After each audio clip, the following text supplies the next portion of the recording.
Dumating ang mga bida sa Cianwood City. Kinuha ni Janina ang gamot habang pinayuhan siya ng merchant na sumakay sa express ferry na didiretso sa Olivine City. Binati ni Janina si Ash ng good luck para sa kanyang laban bago ito tuluyang umalis. Nang makitang umalis na ang barko na sinakyan ni Janina, naghanda na si Ash sa pagpunta sa gym. Gayunpaman, nakuha ang kanilang atensyon ng isang lalaki na nakikipaglaban sa isang machok sa dalampasigan. Hinamon ng lalaki ang machok na umatake, kaya naman gumamit ang machok ng karate chop sa kanya. Natuwa ang lalaki at inutusan itong gumamit ng submission. Tinamaan ng machok ang lalaki kaya gumulong ito sa buhanginan. Nasugatan ng lalaki, kaya sinabi ni Brock na hindi niya dapat hinamon ng machok sa ganoong paraan. Gayunpaman, masaya ang lalaki at ang machok dahil sa wakas ay naperpekto na nila ang submission. Nagpakilala si Ash, kaya nahulaan ng lalaki na isa siyang trainer na naghahanap sa Cianwood City Gym. Sumang-ayon si Ash, kaya pinagmarcha ng lalaki sina Ash, Brock, Misty, at Pikachu patungo sa gym. Nang maglaon, nakarating na doon ang mga bida, habang kulelat naman ang lalaki, pero tingin pa rin ito ay wala sa kondisyon ang mga bida. Sinalubong ng mga disipulo ng gym leader ang lalaki, at nagpakilala siya bilang si Chuck, ang mismong Cianwood gym leader. Sa gym, kumain ang lahat dahil tingin ni Chuck ay magiging parang mga fighting machines sila. Dumating ang asawa ni Chuck at sinabing hindi mahihirapan si Ash na talunin ang kanyang flabby na asawa, na ikinagalit naman ni Chuck. Ang Team Rocket naman, na nakakapit sa angkla ng barko, ay pag-alagala dahil sa sobrang gutom. Gayunpaman, nakalanghap sila ng pagkain mula sa kalayuan. Busog na ang mga bida, bagaman alam ni Brock na iyon ay isang Pokemon Power Food na idinisenyo para magbigay ng lakas sa tao at Pokemon para sa pakikipaglaban. Nagsimula na ang laban ni Ash kay Chuck na nag-anunsyo na gagamit siya ng Machop at Poliwrath na inilabas na nga niya. Nagpasya si Ash na gamitin si Pikachu laban kay Poliwrath. Nagsimula si Pikachu gamit ang Thunderbolt pero maliksing umiwas si Poliwrath. Sinubukan uli ito ni Pikachu pero nagkamali siya sa asinta. Gayunpaman, nagawa rin niyang tamaan si Poliwrath sa kanyang sumunod na atake. Sunod, gumamit si Pikachu ng Quick Attack pero tumalsik lang siya pabalik. Gumanti si Poliwrath ng double slap na naging sanhi ng pagkatalo ni Pikachu. Umiyak si Chuck sa tuwa dahil sa panalo ni Poliwrath habang nagpasya naman si Ash na pagpahingahin muna si Pikachu. Pumasok ng palihim ang Team Rocket sa gym at mabilis na kinain ang mga pagkain. Namangha sila sa sarap pero lumabas si Wobbuffet at sinubukang kumain din, kaya nag-away-away ang Team Rocket. Naisip ni Ash na pwede niyang gamitin si Bayleaf laban kay Poliwrath pero alam niyang mahihirapan silang talunin ng Machop sa huli. Inilabas ni Ash si Bayleaf dahil kakaunti na lang ang kanyang opsyon. Nagsimula si Poliwrath gamit ang water gun, bagaman umiwas si Bayleaf at gumamit ng Razor Leaf kay Poliwrath. Dinampot ni Bayleaf si Poliwrath gamit ang Vine Whip at ibinagsak ito ng malakas. Inutusan ni Chuck si Poliwrath na mag-focus pero tuluyan itong natalo ng body slam ni Bayleaf. Pinuri ni Ash si Bayleaf habang proud naman si Chuck kay Poliwrath bago ito ibinalik sa Pokeball. Sinabi ni Chuck na oras na ng Machop at inutusan itong gumamit ng karate chop sa kanya bilang pampagana. Dahil dito, hinayaan din ni Ash na gamitin ni Bayleaf ang body slam nito sa kanya para maging handa rin siya. Naubos ng Team Rocket ang lahat ng pagkain at busog na sila. Dumating ang asawa ni Chuck at tinanong kung may kailangan sila, kaya naman binigkas ng Team Rocket ang kanilang motto. Inakala ng asawa ni Chuck na sila ay mga bagong estudyante nito at binigyan sila ng mga hugasin at gawaing bahay sa gym. Tumanggi ang Team Rocket pero mabilis na nagbago ang isip nang marinig na ipagluluto sila nito kapag natapos na ang kanilang mga gawain. Naglaban na si Bayleaf at Machop. Habang nakatuon si Bayleaf sa pag-iwas sa mga atake, tinamaan pa rin siya ng lakas ng Machop. Gumamit ang Machop ng cross chop pero napuluputan siya ng Vine Whip ni Bayleaf. Naghilaan si Bayleaf at ang Machop sa gitna ng entablado. Inisip ni Brock at Misty na kailangan ni Bayleaf ng estratehiya, pero naniniwala si Ash na kayang manalo ni Bayleaf gamit ang purong lakas. Hinila ng Machop si Bayleaf papalapit sa kanya, bago gumamit ng submission para itapon ito. Naniniwala si Ash na magtatagumpay si Bayleaf, kaya naman pinuluputan muli ni Bayleaf ng Vine Whip ang Machop at ibinagsak ito, bago gumamit ng matinding body slam. Tumayo ang Machop, pero mabilis na gumamit si Bayleaf ng Razor Leaf. Natumba ang Machop at ipinaalala sa kanya ni Chuck na i-focus ang enerhiya, pero sa huli ay tuluyan ng natalo ang Machop. Nanalo si Ash sa laban. Naisip ni Ash na naintindihan ni Bayleaf ang kanyang estratehiya at natuwa rito, habang masaya rin ang Pokemon sa kanilang tagumpay. Gayunpaman, masaya pa rin si Chuck para sa kanyang Machop kahit ito ay natalo. Inamin ni Chuck kay Ash na matagal na siyang hindi nakakaranas ng ganitong kapanapanabik na laban. Natuwa siyang makita na alam ni Bayleaf ang estratehiya ni Ash at pinayuhan si Ash na patibayin pa ang ugnayan sa kanyang Pokemon dahil ang bond na iyon ang magpapanalo sa kanya sa Johto League. Ibinigay ni Chuck kay Ash ang Storm Badge na ikinatuwa ni na Ash, Bayleaf, at Pikachu. I did it! I won a storm badge! Nang maglaon, tumawag si Janina kay Ash para ibalita na maayos na ang kalagayan ni Sparkle, pero kailangan pa ni Jasmine ng kaunting oras bago makipaglaban kay Ash. Nakita ni Ash na madidelay muna ang kanyang laban sa Olivine Gym. Pinayuhan ni Chuck at ng kanyang asawa ang mga bida na pumunta sa Whirl Islands dahil maraming sikreto at misteryosong Pokemon ang naninirahan doon. Binigyan sila ng asawa ni Chuck ng isang passenger card bilang regalo para sa isang magandang laban.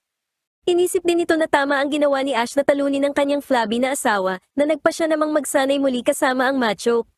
Pinayuhan ni Chuck si Ash na kumain ng masustansya at magsanay ng mabuti habang nakatuon ang mga mata sa premyo. Masaya ang Team Rocket dahil nakakuha sila ng mga ice cream para sa isang simpleng trabaho. Kinabukasan, kumaway ang mga bida para magpaalam kay Chuck at sa kanyang asawa. Inisip ni Misty na may mga cute na water Pokemon sa Whirl Islands, habang inisip naman ni Brock na may mga cute na babaeng naghihintay sa kanya roon. Handa na sina Ash at Pikachu para sa Whirl Islands at ipinagpatuloy na nila ang kanilang paglalakbay patungo sa Johto League. Habang naglalakbay ang mga bida sa bangka, hinahangaan ni Ash ang kanyang mga badge, habang iniisip naman ni Misty na isang hakbang na lang siya para maging isang water Pokemon Master. Biglang nakakita ang mga bida ng maraming whirlpool sa dagat. Sina Jessie at James, na nagpanggap bilang mga waiter, ay binigyan sila ng inumin para kumalma, at sinabing ang kapitan ay isang bihasa at matalinong tao, habang ang barko naman ay dinisenyo para maging sobrang safety. Habang nakatingin ang mga bida sa mga whirlpool, nagtangka ang Team Rocket na hulihin si Pikachu. Biglang gumalaw ang bangka na naging sanhi upang ang lambat ng Team Rocket ay mapunta kay Ash. Nag-alis sila ng disguise at sinabing narito sila para kay Pikachu at hindi sila aalis dahil pinaghirapan nilang sumakay ng palihim sa bangka. Inisip ni James na ang mga marangyang bangkang ito ay may mga silid para sa mga manlalakbay, kabilang na sila. Umalis ang mga bida, kaya inilabas ni Jessie si Arbok at si James naman ay si Weezing, na gumamit ng Poison Sting at Smug. Umiwas ang mga bida, at gumamit si Pikachu ng Thunderbolt.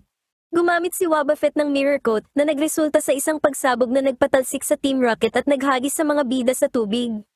Habang gumagalaw ang barko, ang mga bida ay hinihila papasok sa mga whirlpool. Inilabas ni Misty sina Goldeen at Poliwhirl habang si Ash naman ay si Totodile para hilahin sila paitaas. Gayunpaman, mas malakas ang hila ng mga whirlpool. Isang misteryosong nilalang ang dumaan na nagpabago sa agos ng whirlpool. Nang makaalis ito, isang Corsola ang dumating at umikot sa kanila. Isang tentacruel ang bumuhat sa kanila at dinala sila sa isang bangka. Tumalon ang Corsola sa isang lalaki na walang iba kundi si Professor Elm. Tinulungan sila ni Elm at nalaman ang kanilang mga pinagdaanan. Humanga si Misty sa Corsola na nagligtas sa kanila na nahuli pala ni Elm habang nagsasaliksik sa mga islang ito. Ipinakilala ni Elm sa kanila si Captain Marius na lumitaw sa harap nila, ang kapitan ng barko.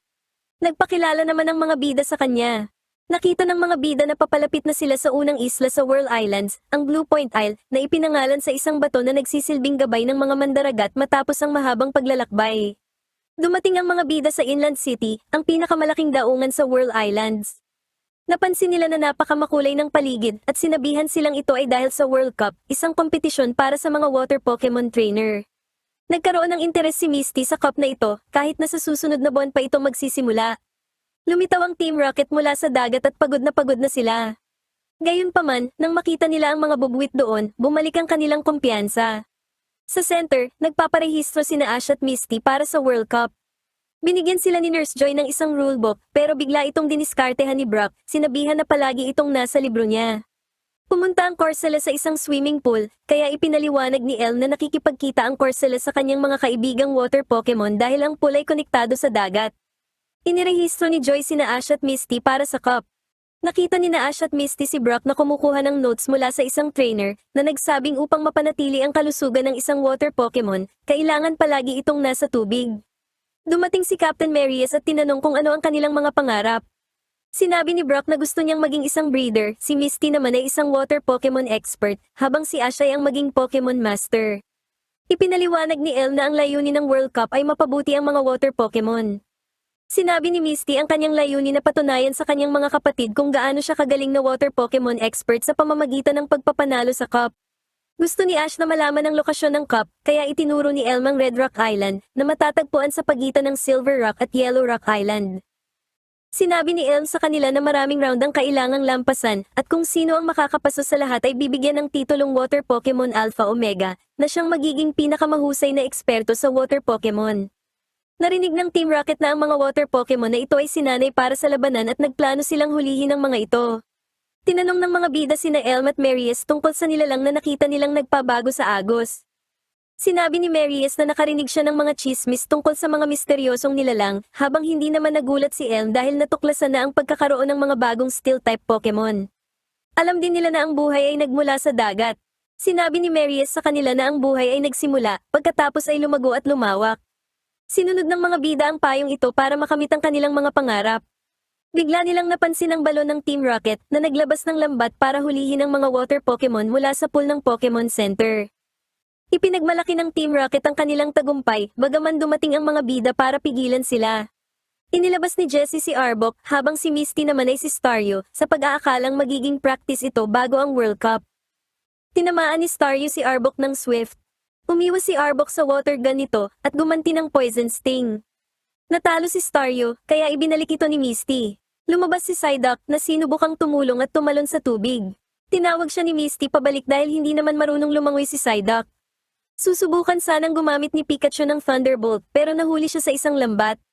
Nagalit ang Corsola ni Elm at hinabol ang Team Rocket. Inilabas ni James si Weezing na gumamit ng Sludge pero nagkamali ito. Aatake sana si Arbok pero naitulak siya pabalik sa balon dahil sa tackle ng Corsola. Gumamit ang Corsola ng Spike Cannon na pumutol sa mga lambat at naging sanhi ng pagkawasak ng balon ng Team Rocket, kaya naman napatalsik sila. Dahil sa bangis ng Corsola, nagpa siya si Elm na huwag itong galitin. Humanga si Misty sa Corsola at umasang makakahuli rin ng isa. Noong gabing iyon, kinontak ng mga bida si Professor Oak at ibinalita ang tungkol sa World Islands at sa misteryosong Pokemon. Sumali si Elm sa usapan at ibinahagi ang kanyang mga kaisipan at natuklasan. Bago magpaalam, pinayuhan ni Elm at Marius ang mga bida na sumakay sa Bluefin Land Ferry patungo sa Yellow Rock Island. Nakita ito ni Brock sa mapa at nagpa siya silang pumunta roon. Kumaway sila para magpaalam at pagkatapos ay ipinagpatuloy na ang kanilang paglalakbay.